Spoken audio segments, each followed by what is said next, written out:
বাংলাদেশি জাহাজ এমভি আবদুল্লাহ নিয়ন্ত্রণে নেওয়া জলদস্যুদের স্থলভাগের সাথে যোগাযোগ বন্ধ করতে ব্যবস্থা নিয়েছে সোমালিয়ার পুলিশ। বর্তমানে জাহাজটির অবস্থান সোমালীয় ত্রিপলি উপকূলে।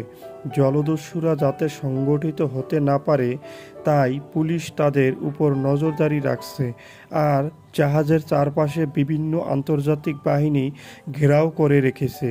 কিন্তু নাবিকদের নিরাপত্তার কথা চিন্তা করে সরাসরি কোনো আক্রমণ করছে না।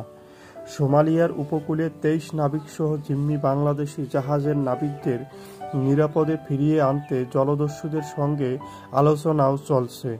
গত বুধবার জলদস্যুরা জাহাজের মালিকপক্ষের সঙ্গে যোগাযোগ করার পরপরই মূলত নাবিকদের মুক্তি নিয়ে আলোচনা শুরু হয়। এখন আলোচনার মাধ্যমে দ্রুত সমঝোতার কাজ শেষ করে নাবিকদের ফিরিয়ে আনতে চাইছে মালিকপক্ষ। জাহাজের মালিকপক্ষ ও সংশ্লিষ্ট সূত্রগুলো এমন আভাস দিয়েছে।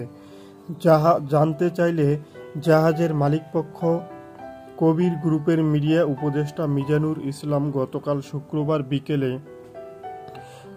বলেন, নাবিকদের নিরাপদে ফেরাতে আমাদের কাজ চলছে। এর বেশি বিস্তারিত কোনো কথা বলেননি তিনি।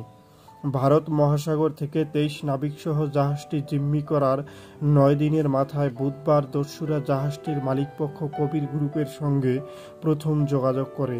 সোমালিয়ার গদ ভজিরান উপকূলে নোঙর করে রাখা জাহাজ থেকেই যোগাযোগ করে দস্যুরা।